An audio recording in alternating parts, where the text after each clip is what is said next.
Welcome to Joy Newsroom with me, Emefa Akosia Adeti. We're coming to you live from our studios here in Kukumlimli, Accra. We're also live on DSTV channel 421 and GoTV channel 125, and as well around the world on myjoyonline.com. Coming up in the next 60 minutes, IGP calls for a swift overhaul of recruitment process into the security services after the El-Wak Stadium Stampede that claimed 6 lives and left many injured.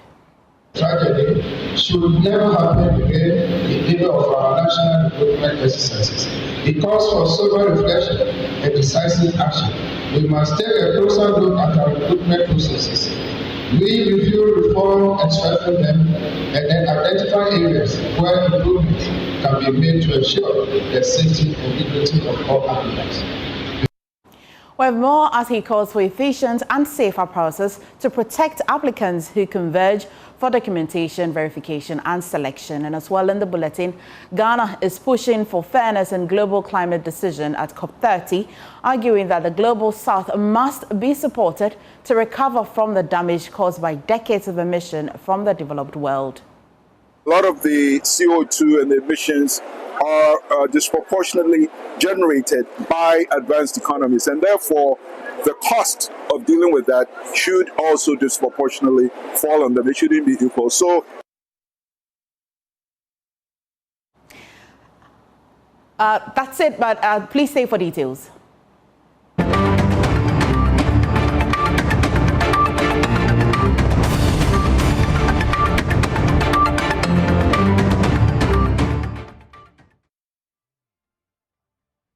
We appreciate your company this afternoon. First in the news, the Inspector General of Police, Christian Tete Yehunu, is calling for decisive action to prevent a repeat of the deadly stampede that claimed 6 lives at the El-Wak Stadium during a military recruitment exercise. Speaking at the 68th Speech and Prize Giving Day of Okuapem Senior High School at Okuapem Ekropon in the Eastern Region, the IGP extended the police service's condolences to the Ghana Armed Forces and families of the victims. He notes the current recruitment system is narrowing the patriotic deficit among the youth, proposing a more efficient system to protect applicants. We must work hard to salvage it. I must also express my deep sorrow over the tragic incident that occurred during the Ghana Armed Forces recruitment exercise last Wednesday at the El-Wak Stadium, where a stampede led to the loss of 6 precious lives and left many others injured. I extend our deepest condolences to the families who lost their loved ones in that tragic incident, and we stand in solidarity with our colleagues in the Ghana Armed Forces during this difficult time. But this should not just be about expressing regret. It is about taking responsibility and acting to prevent the recurrence. This heartbreaking event reminds us all of the urgency to build safer, fairer, and more efficient systems that reflect the same love and patriotism our young people show in their quest to serve their nation. Such a tragedy should never happen again in favor of our national recruitment exercises. It calls for sober reflection and decisive action. We must take a closer look at our recruitment processes. We review, reform, and strengthen them, and then identify areas where improvement can be made to ensure the safety and dignity of all applicants.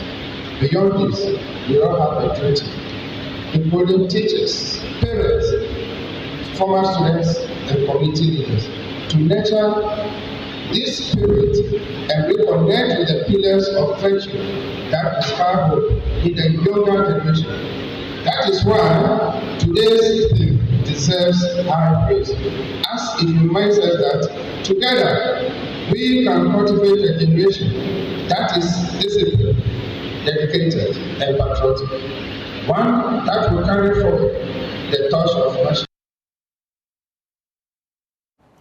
Ghana is pushing for fairness in global climate decisions at COP30, arguing that the global south must be supported to recover from the damage caused by decades of emission from the developed world. Advisor to the president on the Sustainable Development Goals Chairman of the National Development Planning Commission, Dr. Nimoy Thompson, argued that the climate crisis was disproportionately caused by richer nations and insisted they must be prepared to also disproportionately be fair in the solutions being put on the table. He made the remarks in an interview with Joy News on the sideline of the ongoing COP30 in Brazil. But fairness. We want fairness, fairness in international trade, fairness in bearing the cost of the climate crisis. A lot of the climate crisis is the result of industrialization by the Western nations, which occurred 300 years ago, when we had virtually nothing to do with that. And even now, a lot of the CO2 and the emissions are disproportionately generated by advanced economies, and therefore the cost of dealing with that should also disproportionately fall on them. It shouldn't be equal. So basically, we are calling for justice, we're calling for fairness in shouldering these responsibilities. And that will include adequate resources for those of us who did not cause the problem but are disproportionately affected by it, to be able to deal with them effectively. It's not a question of being prepared. They have no choice, because we sing together. There are no borders for bad weather, or just as it happened even with the pandemic. But so we're in it together. They have no choice. They have no choice. Fortunately for us, China has taken the lead where the U.S. has retrieved, rather unfortunately. But eventually, I think they will come around. The U.S. will have no choice but to come around. What I'm picking up is China's incredible advances in renewable energy, for example, and the technology thereof. So they are pretty much taking over the world, while the U.S. is kind of retrieving into its shell. But eventually we realize that it's part of the world. So no matter how big it is, it will have to get along with everyone else. Yes.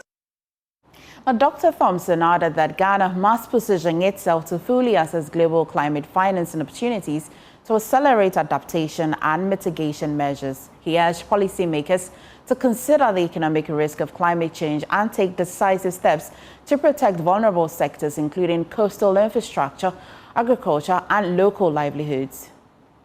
I'm here in two capacities. One, as advisor to the president on the Sustainable Development Goals. And there are a number of goals that relate specifically to COP30. In our case, the issue of ocean economy and how to exploit it sustainably, the issue of climate itself, and of course, what we call above ground.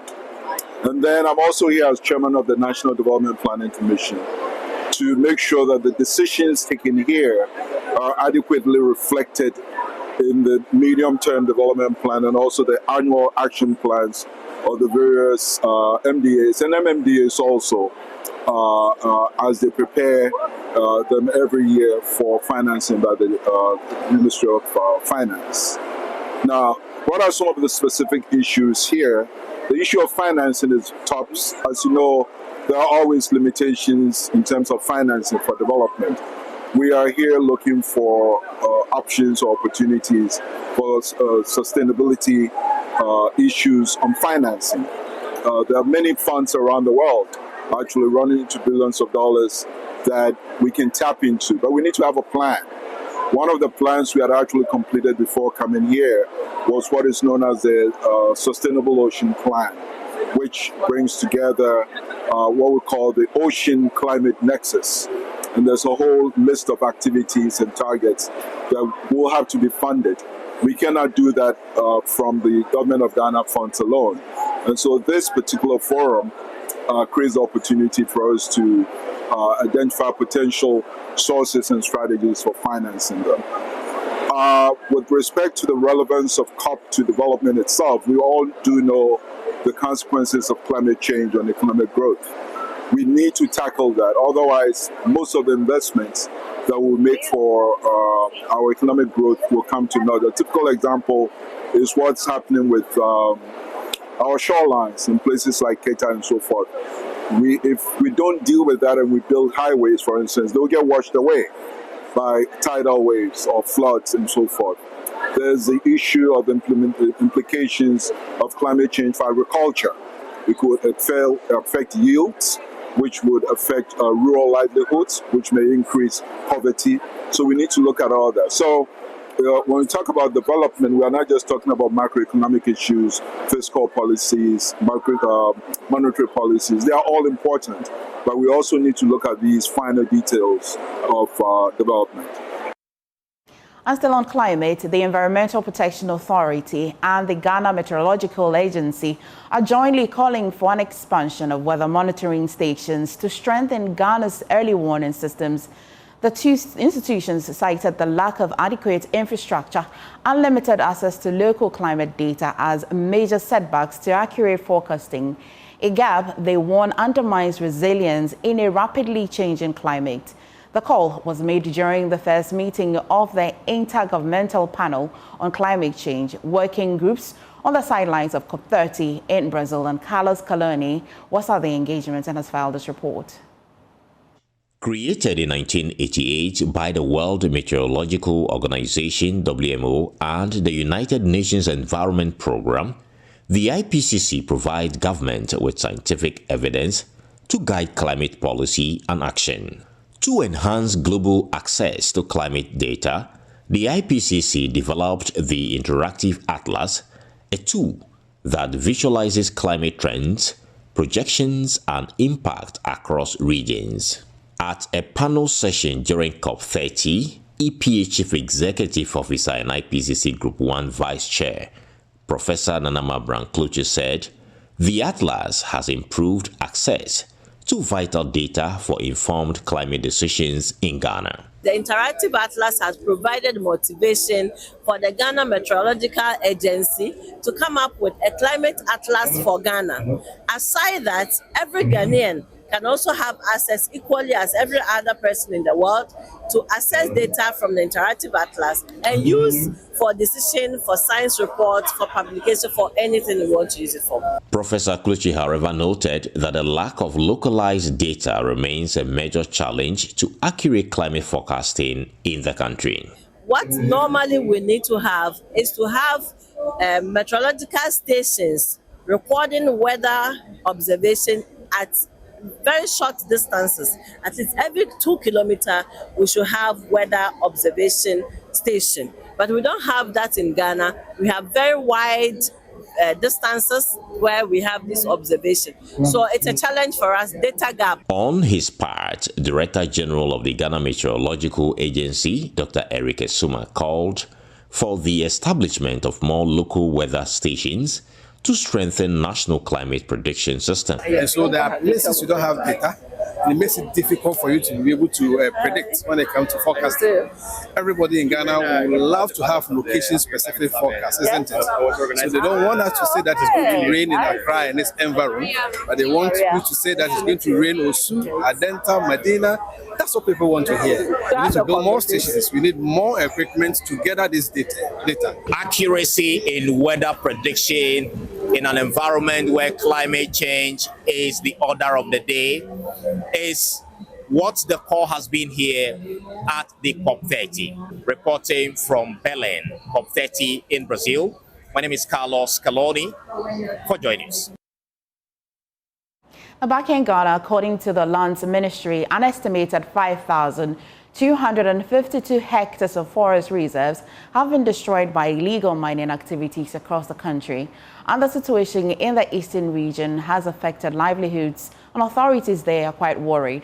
President of the Eastern Regional House of Chiefs, Nene Sakite II, who is also the Kono, as Paramount Chief of Mbanya Krobo, is therefore urging young professionals to confront the crisis before, and in his words, unquote, the greed of others, unquote, results in devastating consequences for all. Stephen Mensah has more in this report. My hope is that somehow along the way, you, the new professionals, would take these issues up and be serious about it. Otherwise, we shall all suffer. This charge by the Paramount Chief is to ensure the menace does not continue to destroy water bodies and the safety of foods consumed across the country. Already, the country's forest and water sources are under threat from illegal mining, with the Lands Ministry estimating 5,252 hectares of forest reserves destroyed. Speaking at the graduation of medical professionals at Ensign Global University, President of the Eastern Regional House of Chiefs, Nene Sakiti II, warned that if decisive action is not taken to end illegal mining, the consequences will be dire. One may think you reside in the Volta region or in the northern region, so you are not immune to effects of Galamsey operations. Well, I'm here to tell you, no, that is not quite true. The contaminated water is gradually sinking through and could sooner or later get to the Volta River, notwithstanding the vegetables that we are consuming today. According to the head of pathology at the University of Ghana Medical School, Professor Ajeman Bedu Akosa, the engagement of health professionals has become essential as they will help residents safeguard their communities. The U.S. certification of the Council of Elders of Public Health make you all internationally appealing. But it doesn't mean that you should all take your bags and desert this country. Your determination and perseverance have indeed yielded the results. Board Chair of Ensign Global University, Dr. Lynette Gay, called for improved delivery of quality education for healthcare professionals in the country. To have health, you also have to have education. You have to have an ability to provide for yourself. You have to have a level of prosperity that allows you to maintain that health. So we are a full program, not just public health, but business, health and safety, and also mental health. The graduation also marked a historic milestone as the first cohort graduated since the university attained both U.S. certification and a presidential charter. Still on illegal mining, a lecturer at the Trinity Theological Seminary, Reverend Professor Joseph Edusa Aisen, is calling for communities to take direct control of protecting their lands from illegal mining. He urged chiefs, youth groups, and assembly members to form local watchdogs teams to patrol farmlands, forest reserves, and water bodies to prevent what he calls nation wreckers from poisoning the environment in the name of mining. Delivering the maiden memorial lecture of the Goso Diocese of the Methodist Church in honor of Most Reverend Thomas Wallace Kumsin, the second presiding bishop of the church, he argued that national military and police interventions have repeatedly failed to stop Galamsey. I have regional correspondent Emmanuel Edu has more. At the maiden memorial lecture in honor of the late Most Reverend Thomas Wallace Kumsin, the first Methodist minister of Goso and the second presiding bishop of the church, Right Reverend Edusa Aisen delivered a message of patriotism and a call to national duty that communities must rise to defend their own lands. According to him, successive governments have relied on military and police operations that simply haven't worked, adding that communities can no longer wait for external rescue. They talk about it. The chiefs have a role to play also. Politicians, parliamentarians have a role to play. How possible that somebody goes on your land to work and you don't know about it? The chiefs must know. Otherwise, chiefs must come up with ASAFO companies or others to be in the area to fish these people out. Professor Edusa Aisen also demanded stiffer punishment for persons involved in illegal mining, describing it as the only way to deter persistent offenders. The people who are in this business must be brought to book. That is all what I'm saying. Must be brought to book. If the military or if the police must go after them, let them go after them. He further called for a revival of civic education in schools and communities to rebuild patriotism and reduce greed-driven exploitation of natural resources.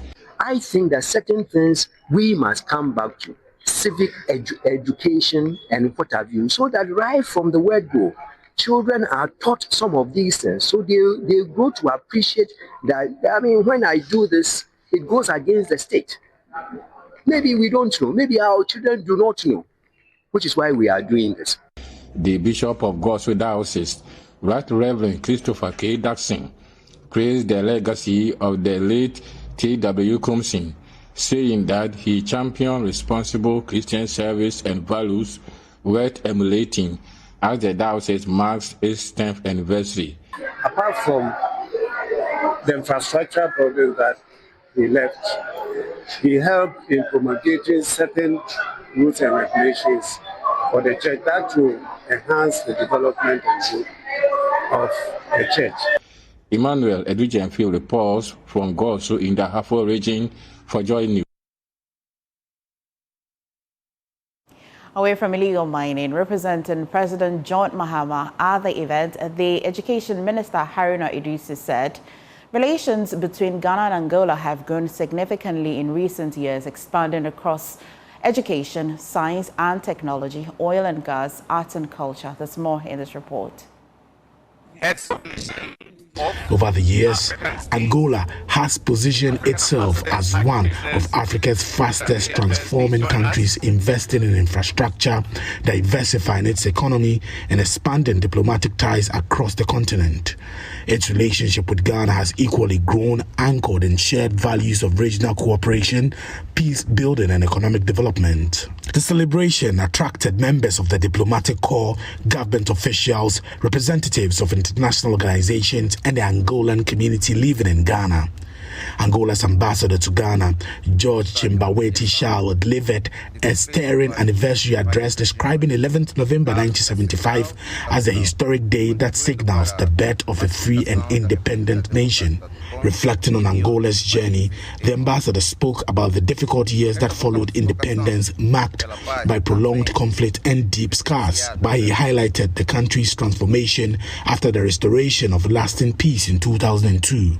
He said Angola is now a nation at peace with itself, open to investment, playing an active role in regional diplomacy, and committed to the vision of a united and prosperous Africa. Representing President Mahama, the Minister of Education, Haruna Idrisu, said relations between Ghana and Angola have significantly broadened in recent years, covering education, science and technology, oil and gas, arts and culture, and the media. Through resilience, foresight, and a steadfast commitment to national development, Angola has undergone a remarkable transformation rooted in the consolidation of peace, democratic governance, and economic growth. Distinguished Excellencies, the relations between Ghana and Angola have grown considerably well in recent years, as seen by increased cooperation across key sectors including education, science and technology, oil and gas, tourism and trade.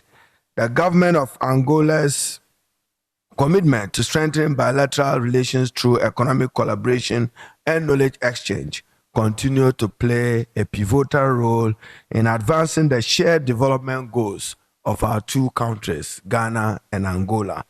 Some highlights of our bilateral relations in recent times include the signing of a memorandum of understanding covering areas such as higher education, science, technology and innovation, oil and gas, tourism, arts and culture, and media and broadcasting, as well as recent follow-up visits by Angolan delegations to Ghana to undertake the implementation of key decisions during President Lorenzo's engagement with Excellency John Dramani Mahama, when he undertook a state visit to our country to demonstrate the commitment of both governments to translate bilateral agreements into practical outcomes for the mutual benefit of our people and our two countries.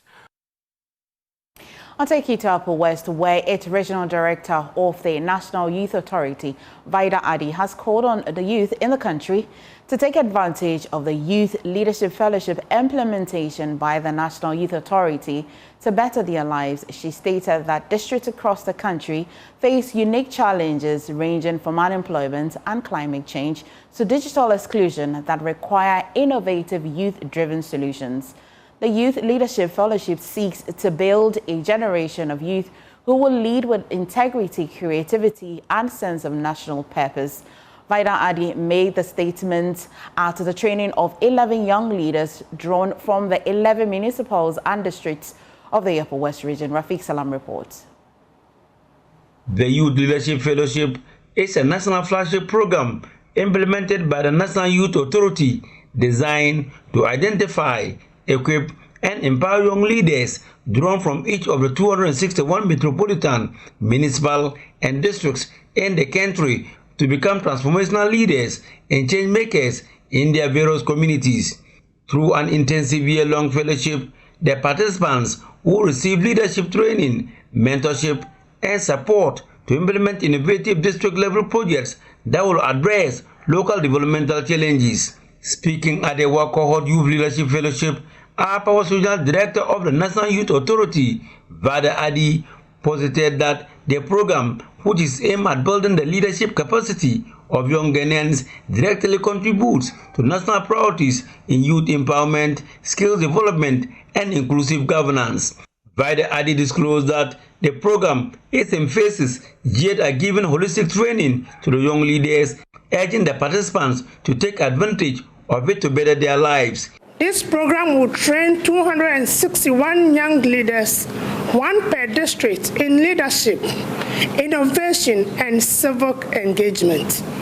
It will also support fellow leaders to design and implement community projects in all districts.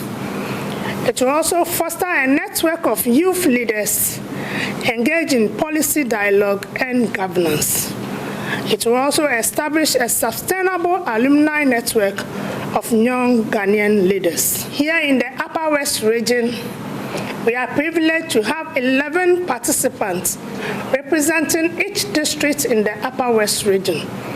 And as we are here, I want to urge all of you, this is a privilege and an opportunity for us as young leaders to learn and go and give back to our community. Director of Training at the National Youth Authority, NS Amako, urged the participants to engage, share ideas, and challenge themselves to think differently.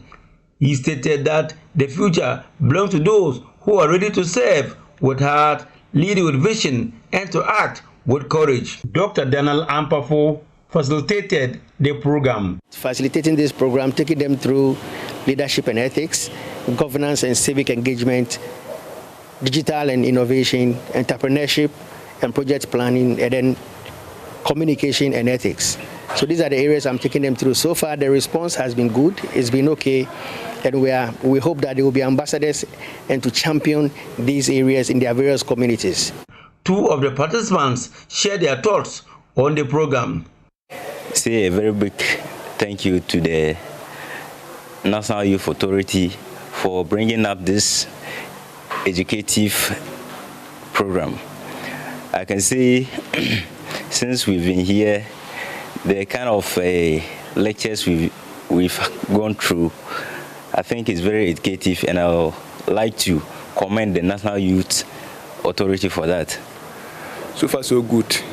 Since we have been taken through youth leadership qualities and ethics, of which I've learned a lot, which I will take back to my district to impart knowledge with my fellow youth. Reporting for Joy News, Rafiq Salam. Wow.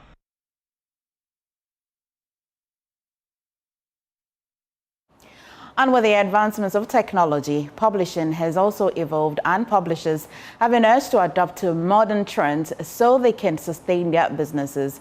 That was the resolution of the publishers who met for their 48th annual general meeting in the national capital, Accra. Collaboration with the Ministry of Education and Culture will be needful in achieving this goal, he added, and the need for stakeholders to synchronize existing policies to easy implementation.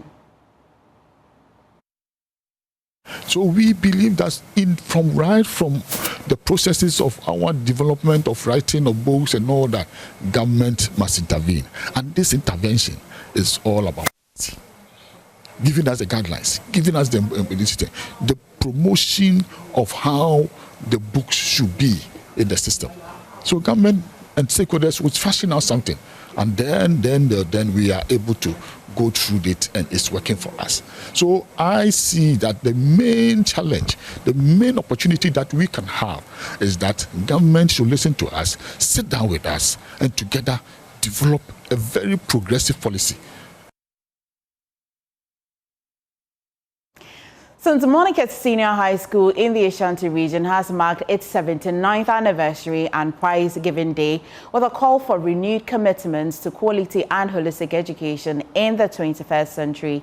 The ceremony, held under the theme Quality Education Embracing the Dynamic and Holistic Approach in the 21st Century, drew together government officials, old students and dignitaries who came to celebrate the school's long-standing legacy as one of Ghana's leading institutions for training influential women.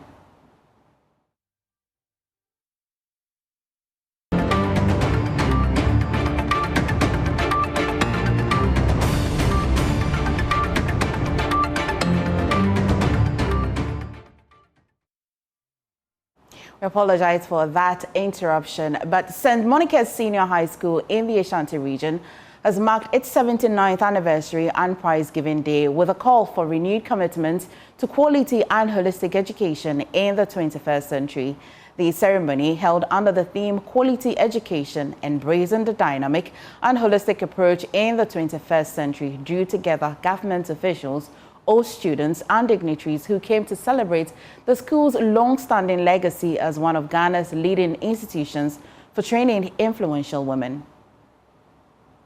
At the 79th anniversary and prize-giving day of the St. Monica's Senior High School, the headmistress, Dr. Cynthia Asamoah-Jima, highlighted key challenges affecting teaching and learning. She noted that the school's population has grown to over 4,000 students, creating pressure on facilities. With no assembly hall, the dining hall currently serves as the venue for all major gatherings, disrupting academic and administrative activities. She further mentioned the school's lack of a minibus for official duties and called for urgent support to ease these constraints. Management staff and students would be very glad if the office of the president would give St. Monica's Senior High School a Christmas gift of minibus to help counter our traveling challenges. The chairperson, the current student population of 4,300 has necessitated the urgent call to the government to construct an 18-unit classroom block for the school. This would help to prepare the school to move from double track to a single track. I'm also making a special appeal for the government to provide the school with 1,000 classroom desks and 1,000 bunk beds to overcome the current congestion at the dormitories and classrooms. Responding to the concerns, the Deputy Presidential Spokesperson and keynote speaker, Mrs. Hajia Shamima, assured the school of the government's readiness to address the infrastructural needs. She announced plans to provide a 66-seater bus, a modern assembly hall capable of accommodating over 4,000 students, and other essential infrastructure. According to her, these interventions reflect government's broader commitment to strengthening the education sector for national development.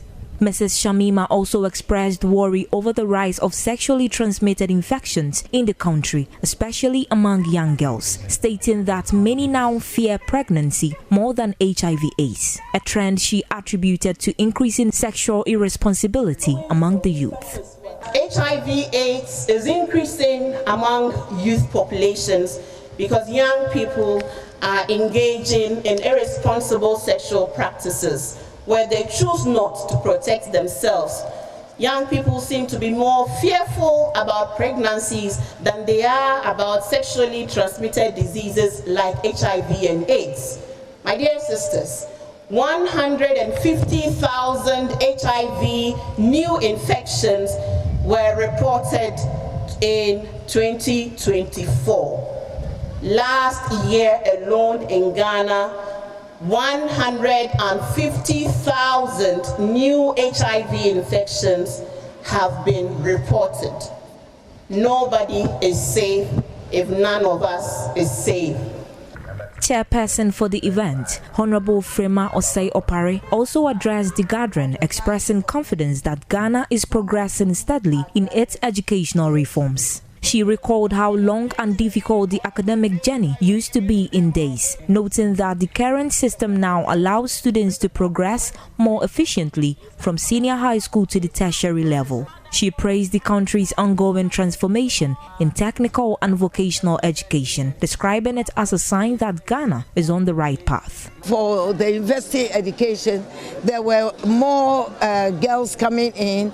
At some point, it was 40% girls, 60 to 60% men. This is just about 2 months ago when I had a group come to interact in our mentorship section of the Frema Foundation. And they are telling me that the girls are outnumbering the men. So frankly, because of all the affirmative action activities that have gone on over the years, it's bearing fruit. So girls' child education is on the right track.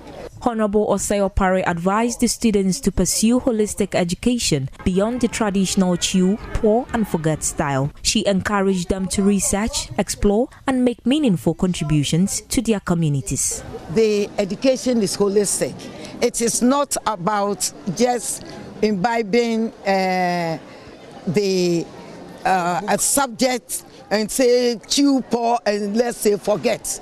No, we are in a world whereby you need to also educate yourself beyond the classroom. The 79th anniversary celebration of St. Monica Senior High School not only honored the school's achievements, but also reinforced its commitment to shaping young girls into empowered, responsible, and impact women for the future.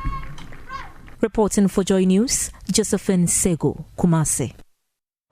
In other news, the minority in Parliament is warning MPs against extreme partisanship as Parliament prepares to debate and consider the 2026 budget presented to the House. Making remarks at the opening of the post-budget workshop in Accra, Deputy Minority Leader Patricia Epieje said the focus of MPs should be on how the budget improves the lives of citizens.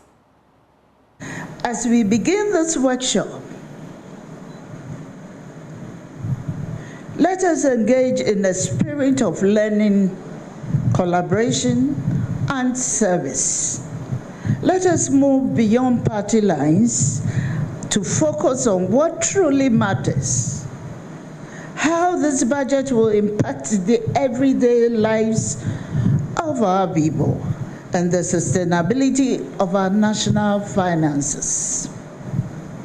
Let us ask the hard questions, but let us also seek practical answers.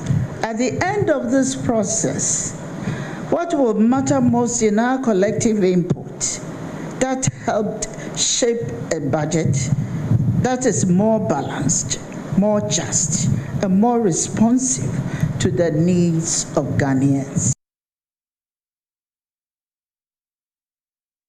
Meanwhile, Deputy Majority Leader George Kweku Rickett-Hagan touted what he said was a prudent economic management of the John Mahama government. He urged MPs to support the 2026 budget. Through prudent management, strategic partnership, and difficult but necessary policy choices, the government has worked to stabilize the macroeconomic environment and to lay the foundation for renewed growth. This year's budget continues along the trajectory.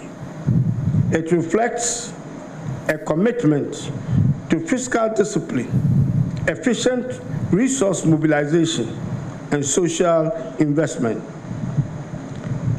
It speaks to government determination to translate economic stability into real benefits for ordinary Ghanaians through job creation, improved service delivery, and Onto the health sector, Health Minister Kwabena Akando has announced that 80% of newly trained doctors will be posted to district health facilities as government rolls out key reforms to strengthen Ghana's healthcare system. Speaking during a tour of the Cape Coast Teaching Hospital, the minister noted that although some of the reforms may face resistance, they are essential to improving access to quality healthcare, especially in remote and underserved communities.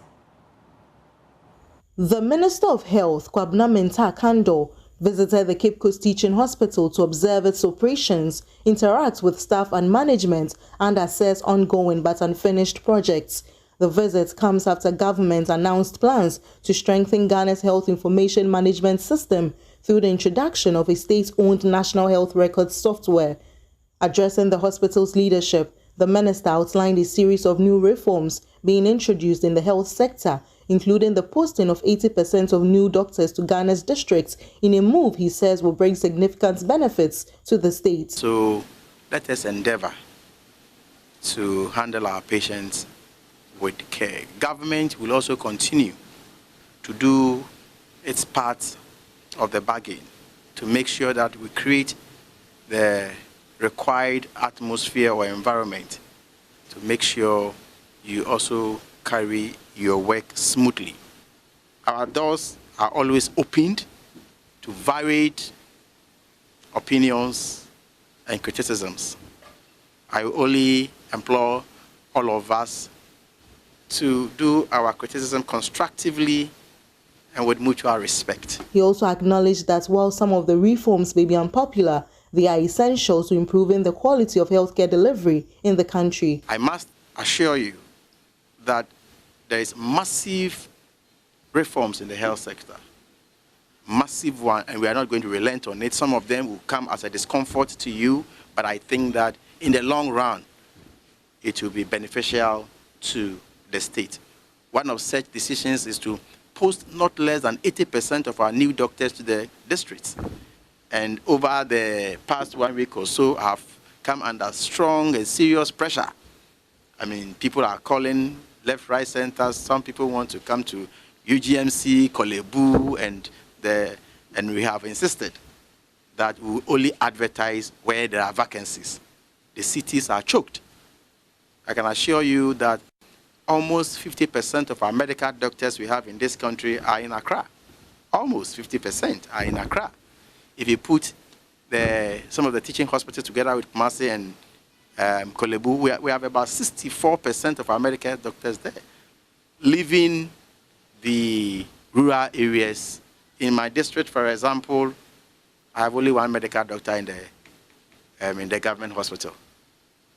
And so some of this policy will come as a discomfort to some of our respected professionals, but it is in the interest of Mother Ghana. From Cape Coast, Abigail Lissel Nkrumah reports for Joy News.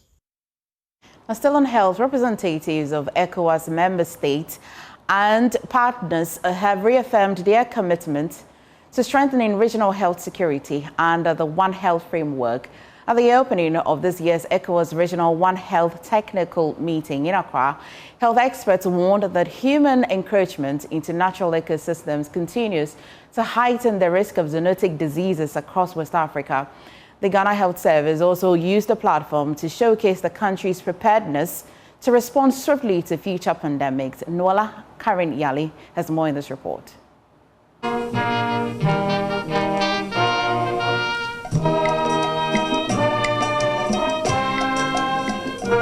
At the opening ceremony of this year's meeting, representatives from ECOWAS institutions and partners reaffirmed their commitment to translating the ECOWAS Regional One Health Strategy 2025 to 2029 into action. On behalf of Germany, GIZ commended ECOWAS for fostering intersectoral collaboration as a foundation for regional health security. Fatima Zana, head of the BMZ-funded RPPP program implemented by GIZ, emphasized that health is a major driver of the economy. The German government and its European partners remain reliable allies in this common endeavor. Germany supports ECOWAS and its institutions by investing in digital health capacity building and knowledge sharing. In his opening remarks, the Executive Director of the ECOWAS Regional Center for Surveillance and Disease Control, RCSDC, Dr. Mamadou Diarasuba, reiterated that collaborative surveillance is the backbone of effective disease prevention and early warning. La commission de la CEDEAO et du DG de l'OAS exprimer ma profonde gratitude. I would like, on behalf of the Presidents of the ECOWAS Commission and the Director General of the OAS, to express my deep gratitude to all stakeholders and partners present here today. The commitment and dedication strengthen our conviction that the synergy of our efforts is essential to protect and preserve the health of our populations. Together, let us work concretely to make the One Health approach a tangible and practical reality by placing human, animal, and environmental health at the center of our actions. The Director General of Health from Côte d'Ivoire, Professor Mamadou Samba, further noted that the rapid expansion of human settlement into virgin ecosystems is increasing the risk of zoonotic transmission, emphasizing the relevance of the meeting in shaping practical and sustainable regional responses. Mais pour la simple raison que nous, les humains, nous avons détruit, colonisé. More than 80% of our emerging and re-emerging diseases come from the animal kingdom because we humans have destroyed and occupied animal spaces and habitats. That is why, after having destroyed their environments, they also transmit their germs and viruses to us. The ECOWAS Regional One Health meeting has highlighted the importance of regional collaboration in safeguarding public health across West Africa. For Joy News, Noella Karen Yale. The Brazilian lawyer turned Superman Leonardo Molet, visiting Africa for the first time, made a stop in Ghana to meet children receiving treatment at the oncology unit of Kolebu Teaching Hospital. His visit aims to draw attention and support for the children suffering the ailment. Partnering with Lifeline for Childhood Cancer Ghana, he acknowledged the immense challenges the children face, but emphasized that hope remains, expressing confidence that the attention drawn will mobilize the support they urgently need. This visit can call attention for what we need the most is to invest and share happiness. So I think Superman's point of join to all these issues, and yeah, you're doing a great job. Superman's symbol is universal, so it connects culture, it breaks, go beyond boundaries, and that's all about different experience and sharing this with the world.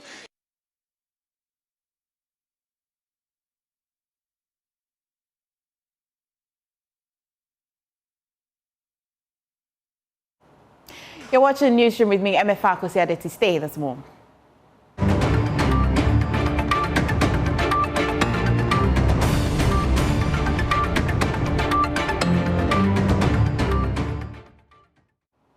Thank you for staying in. In wrapping the bulletin, the breakdown of the Kwewu-Afram Plains ferry linking Agodeke to Kpando has left residents, traders and passengers stranded for 40 days.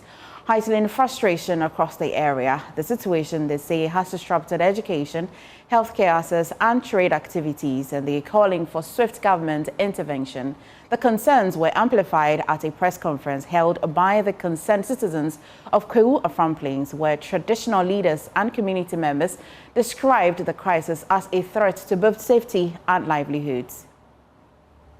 In a press conference organized by the concerned citizens of Kwewu-Afram Plains, the concerns raised by the chiefs, residents and traders are valid. The lack of a reliable ferry service is not only affecting their daily lives but also their livelihoods. The fact that the ferry has been malfunctioning for about 3 years and is now broken down completely is quite alarming. Nana Boateng Atakratano appealed to the president to provide a new ferry or proper maintenance is reasonable, considering the risks involved.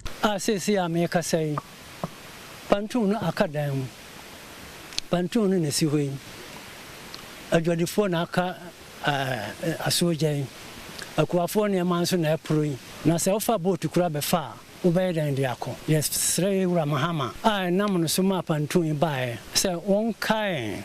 The leader of the concerned citizens of Kuu Afram Plains, Awudu Yakubu Umoro, mentioned the history of the 1995 boat capsizing incident, which claimed 140 lives, as a stark reminder of the importance of ensuring the safety of passengers. Okay, and this is where people travel to Pando Toko, and then the means of traveling is by using the ferry. And it is rather unfortunate that for 1 month, 2 weeks now, the engine of the ferry has broken down and the ferry is no longer working. And this has posed a lot of threats to travelers who travel by the lake. So we are appealing to the government to provide the necessary resources to make sure that the ferry can get back to work, so that it will aid people who travel from here to the Volta region, since people travel in fear and panic.